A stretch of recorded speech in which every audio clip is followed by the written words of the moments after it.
Hello everyone, I'm Richard Gon of Work to Live podcast version, and this time I'd like to talk about is languages you should study. What languages you should study?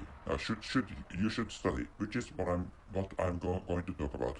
And of course, first of all, what the languages I'm going to talk about is human languages, not programming languages, and and the conclusion is really simple. So if you have some languages you'd like to study, so it's fine to study those languages. If you, for example, in your for example, if you wanna study Japanese languages, if you wanna study Japanese language or Korean language, it's fine to study them.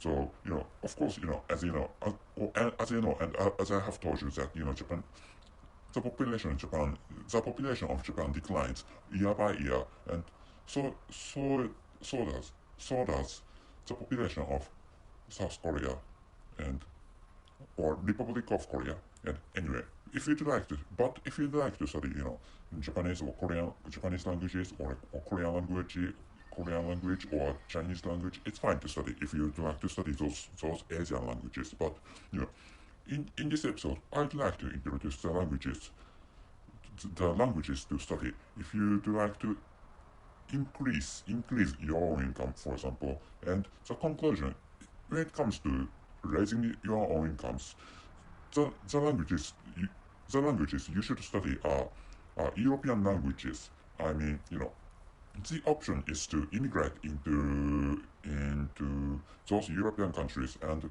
I'm sorry, better said, increasing income is possible even in your country. If you, for example, if you live in some developed countries, you can increase your own money, your own income by, for example, negotiations, or change moving from the current workplace to another better workplace. By which manner you can increase your own income, your own income spot. If you'd like. So the merit or the benefits of studying in European languages almost perfectly is that you can immigrate and get secure jobs in European countries. That is because at first, in the case of Anglo-Saxon countries, like particularly to especially United States of America and Great Britain is also maybe applicable, and Canada, Australia, New Zealand, maybe. You know, people frequently change jobs, and companies, they frequently move between workplaces. So considering which, it's tough to, I think it's tough to say that they have secure jobs. In the case of this country I live in, what is standard is to graduate from university, or in my case, I graduated from a graduate school of a university, and in my case, I graduated from a university, and most people work for our company. So in my case, if there is a person A and graduates from a university, and he or she works for a company until the retirement, which is found to be a standard in my country. Working all the career, working for just one company, which is standard in my country. And this is similar to European cultures. For example, maybe German people have similar understanding in the case of career career career development. Maybe French people and German people maybe frequently change jobs, and generally speaking, generally speaking, French French people and German people have different career paths. But actually, comparing European countries and American countries, European countries may be closer to European European countries may have may be closer to Japanese culture in the case of career paths, or the frequencies of the changes of workplaces. And considering which, it can be said, or this is my understanding, and what is generally said is that European countries have more secure jobs. I mean, the European countries I'm talking about are developed European countries like France, Germany, Netherlands, and Nordic countries, and so on. Considering which, the conclusions like, the languages you have to study, you should study French, German, and Dutch.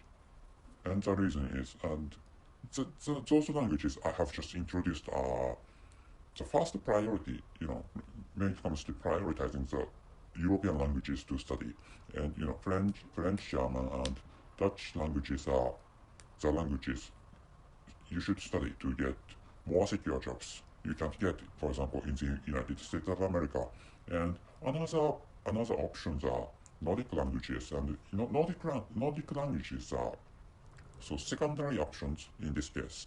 So how and other languages are developing countries, other languages of developing countries, or the languages of Romance languages, maybe in terms of paychecks, you know. So comparing comparing the average wage or average incomes between, for example, Spain and France, or Italy and Germany, you know, maybe comparing those countries, you know, Spanish people and Italian people earn lower amount of wages than French and German people, which is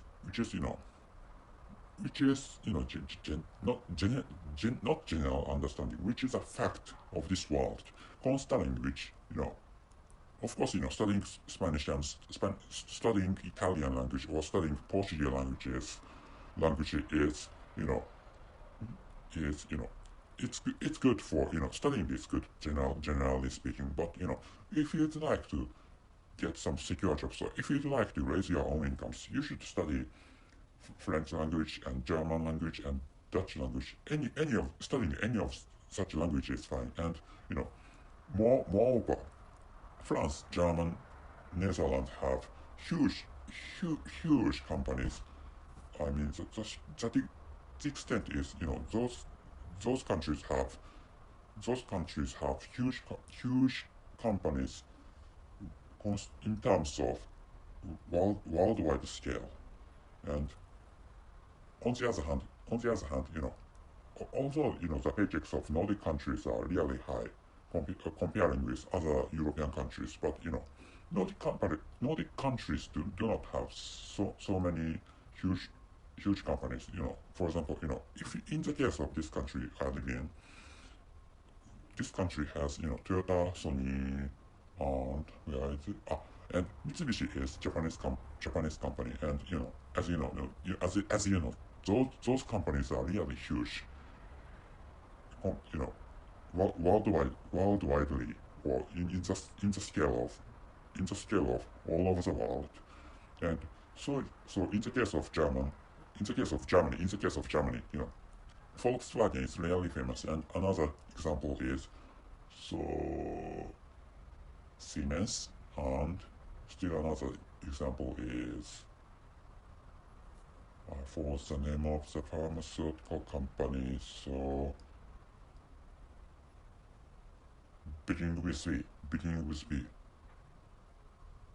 Not Byron. I'm sorry, I forgot. Bayer pharmaceutical company. I'm sorry, I forgot the name of the pharmaceutical company. But and another example, which is a Switzerland pharmaceutical company, is that I remember Roche and Novartis Pharma's, and those there are many huge companies in Germany, France, and the companies I introduced are the pharmaceutical companies I have just introduced are in Switzerland. So, and in the case of Netherlands, so Philips is Dutch company, which is, yeah, I remember that. So if you are native speakers of English languages, if you are native speakers of English language, I recommend you studying other European languages like French, German, Dutch, and if you'd like to, if you'd like to, if you are interested in Nordic countries, and if you if you if you feel fine living in and earning higher paycheck in Nordic countries, it's fine to study, for example, Norwegian or Swedish language and Finnish, Finnish language, or not Dutch, the Danish language and Icelandic. I don't know much about Iceland, but and among Nordic countries, Sweden is the largest because Sweden also has huge companies. Not maybe not as huge as German companies, but some Swedish companies are huge, like Volvo or IKEA. They are Swedish companies. So studying Swedish might be an option. Might be a what might be remarkable option for you, which is what I'd like to tell you. So anyway, studying European languages is good. Maybe if you are American, you may come to want to study Spanish language, but if you are interested in, or if you'd like to raise your own income, I recommend you studying, you know, French, German, Dutch languages, which is what I'd like to tell you this time. And if you'd like to study programming languages, it's fine to study programming languages like C language, Python, anything is fine, necessary for your career. That's it. Thank you very much for your listening. See you.